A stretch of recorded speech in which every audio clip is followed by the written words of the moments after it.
We're joined here now on the Fitz Blitz by the creators of the Wilson Park Chronicles, Brandon James, director and editor, Walter Bogan, executive producer, and Malik Smith, executive producer. Gentlemen, thanks for sitting down and chatting with us and talking about this great feature you guys have put together. I appreciate you having us. Absolutely. Let's talk about the origin of this project. How did it all come about? What was your inspiration? What led you to making this movie? Well, this is Walter Bogan, and I guess, I grew up here in Vallejo playing at Wilson Park, so we had a lot of history, a lot of good times, and, when these 30 for 30 films started coming up on ESPN, I started thinking a lot about the history of Vallejo, and in particular, playing baseball at Wilson Park. And, I'm a guy that does a lot of research, and I haven't confirmed this, but there's been a lot of individuals that have either been drafted or signed by Major League Baseball clubs out of Vallejo, right? Per capita, right? Yeah. More than any other city per capita in the U.S. So I wanted to showcase, along with my team here, some of the great players, but in particular, I wanted to focus on Vallejo or Wilson Park baseball in general, in Vallejo being a microcosm of what's going on in Major League Baseball. So as you probably know, at its peak, there was about 30% of Major League Baseball players that were African American. Now it's below 10. Yeah, it's like 7. Yeah. Yeah. So the same thing's happening here in Vallejo. Baseball's down. A lot of African American youth are not playing the game. So we want to kind of showcase how it was. It was great at one time. It's down, but how can we get it back to where it was? Yeah. While I've got you here, then let me ask you about some of the theories I've had on that. I've talked about this on the Fitz Blitz with African American players before. With the Admirals, we've always had either a Latino or a black manager.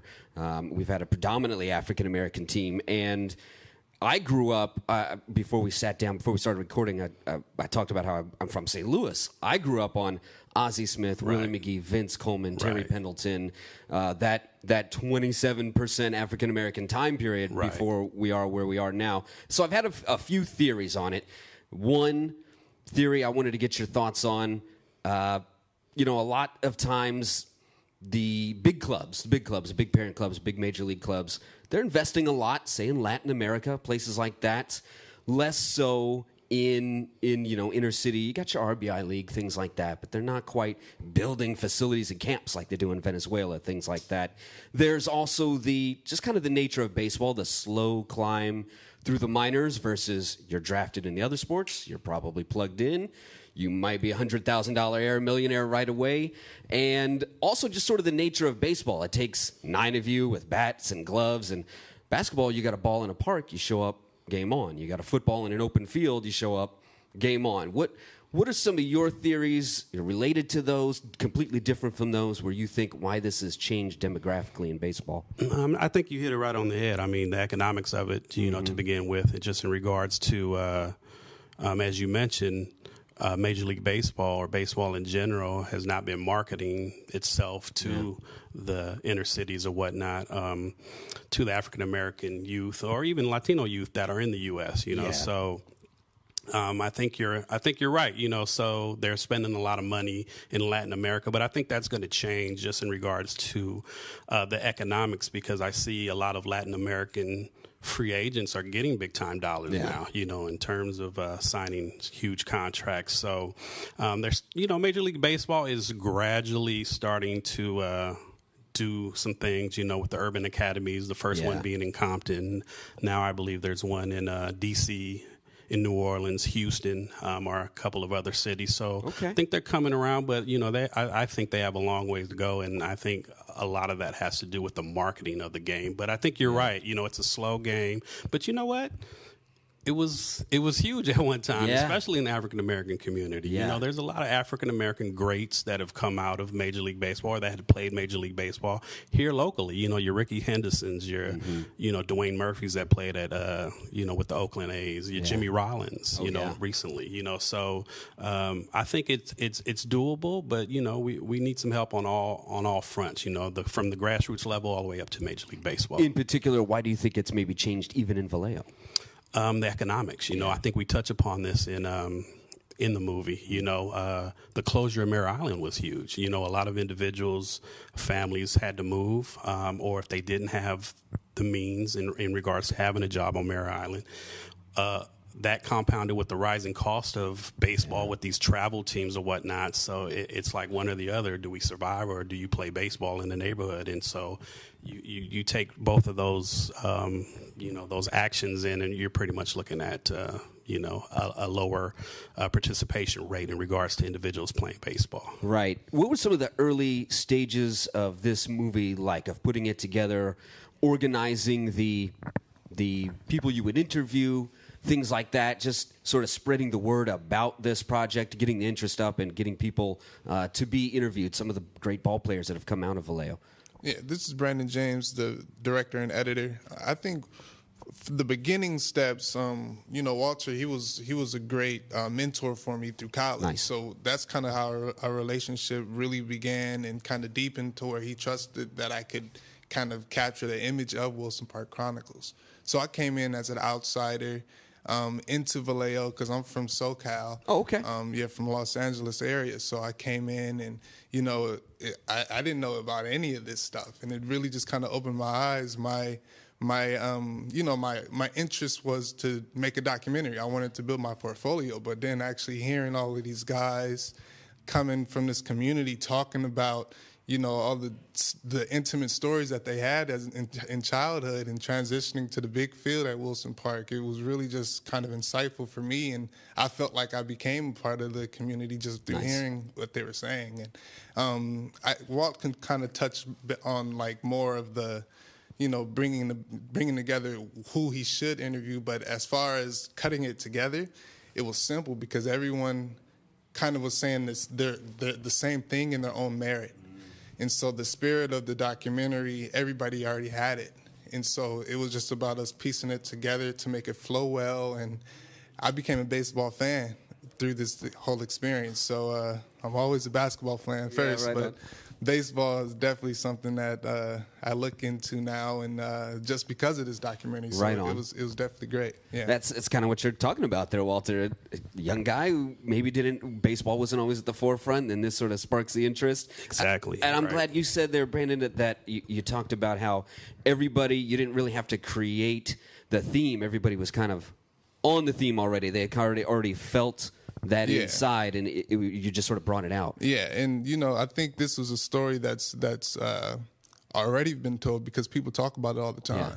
And so it was just Walter's great idea to be able to put it in motion through video, to be able to really capture it and harness it, so where like people who are my age and younger could really look at it and say, wow, this was something that was much bigger than just baseball. Yeah. This was like, we've interviewed some folks who didn't become, Major League Baseball players, Sure. but they've learned so much about character building and just things about their life that's just changed just because they were on that field.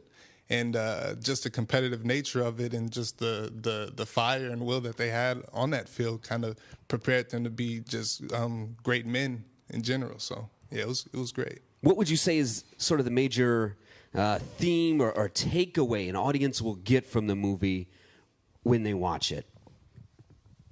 I would say, and again, this is me coming outside of the community and just kind of stepping in and seeing it from a third party view. Mm-hmm. I would say that it's something that people can watch and enjoy, not just because of baseball, because I think it's really focuses on a community of individuals, not just the players. So I'm talking about the fathers, mothers, grandfathers, nieces, nephews, uncles, coaches, the businesses that were around here.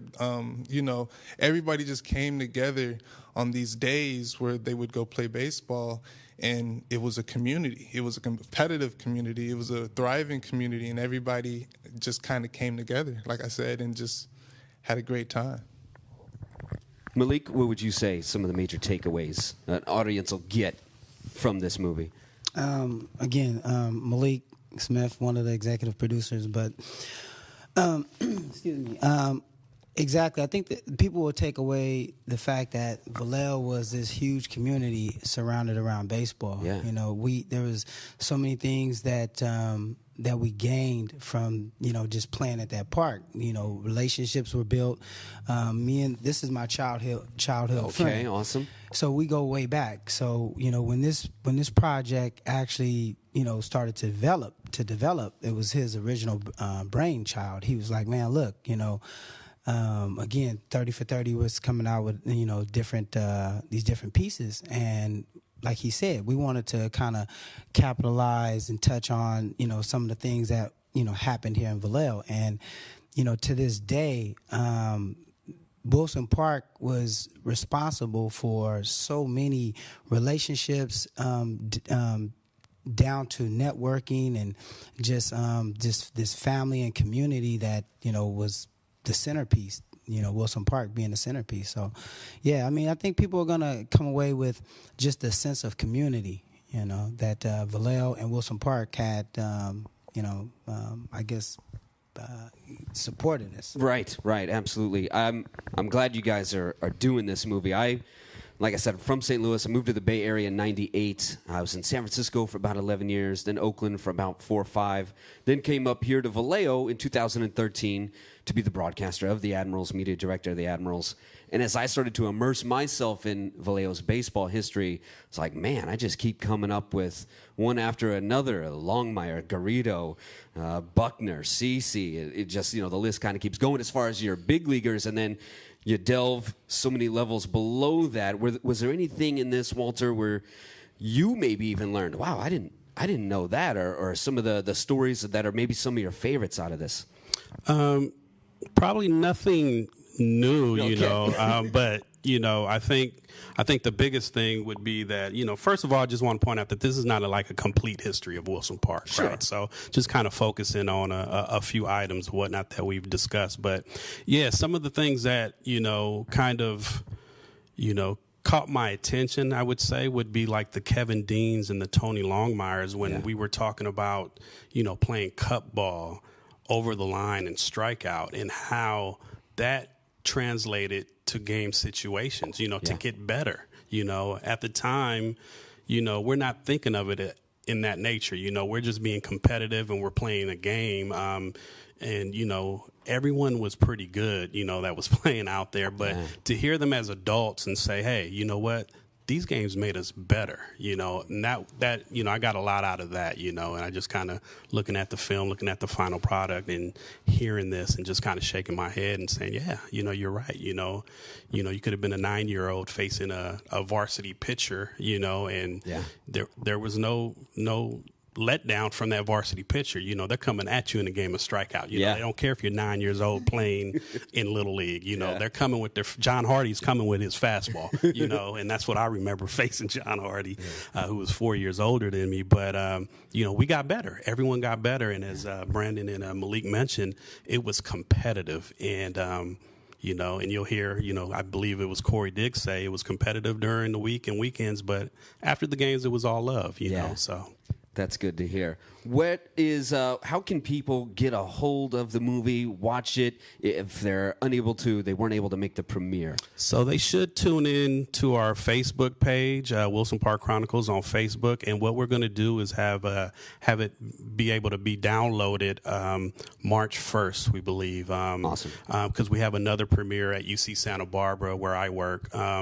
But after on the 28th, that is February 28th at UC Santa Barbara. But on March 1st, we're looking to have that information on our Facebook page. And it'll be a small fee, but the small fee will go towards all Vallejo youth organizations. So the donations will go towards them. Yeah. So we're just trying to raise a little bit of money for the community at the same time. Awesome. So Facebook.com and Wilson Park Chronicles, awesome. Correct. Okay, excellent. What would you say was maybe some of your favorite moments just in the making of this movie that were just sort of stick out, something that made you laugh, just some of the touching moments, learning experiences, just whatever it is that sticks out like, man, I'm always going to remember this from making Wilson Park Chronicles. Malik, we'll start with you. Wow, it was so many. I think pretty much just to see the consistency of stories from each individual who just talked about their experiences, and everyone's experience was the same. Gotcha. And I think again, I told Walter and I didn't get a chance to talk to Brandon because he just came up from SoCal. Nice. But in my opinion, man, I think it's an instant classic. In my opinion, you have some greats. Again, like Walt said, it's not all of them. We were only able to touch on a few that was in our time period, and the people that we reached out to and didn't get back to us, we need you guys, we need your support the next time. Yeah, for part 2. Brandon, same for you. Favorite parts in this creation of it?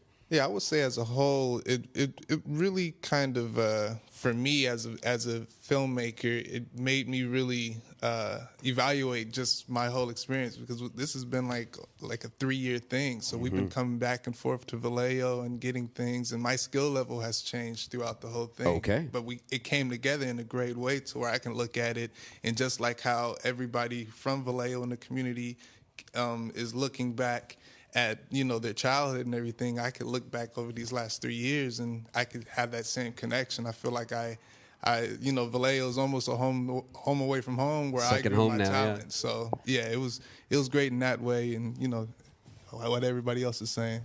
Walter, same for you. Your favorite moments out of this experience?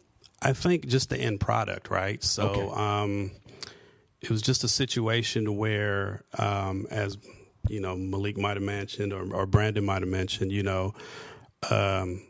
Wilson Park put a lot in me, in the city as well. It just made me who I am today. And it's just a good feeling to team up with, with Brandon and, as Malik mentioned, my childhood friend since I was 9 years old, on a project that hopefully, it will make not only alumni from Wilson Park proud, but the city proud as well. Yeah. So I'm proud. I think we're all proud of the final product. And, I think that's the biggest thing that I came away from this project. Well, Vallejo, I think you'll be proud of the final product as well. I'm stoked. This could be even an emotional experience for me when I see it. That's my office now, Wilson Park. That's my office during the summer. Yeah, shout out to the Vallejo Admirals as well. Thank you. Yeah, that's my office 3 months out of the year now, 3-4 months. So it's my happy place when I'm up there in that press box. So I'm really stoked that there's a movie about what I can call my ballpark now these days too. Gentlemen, thanks for sitting down and chatting with us, joining me here on the Fitz Blitz. Much appreciated. Best of luck moving forward. All right, you take care. Thank you.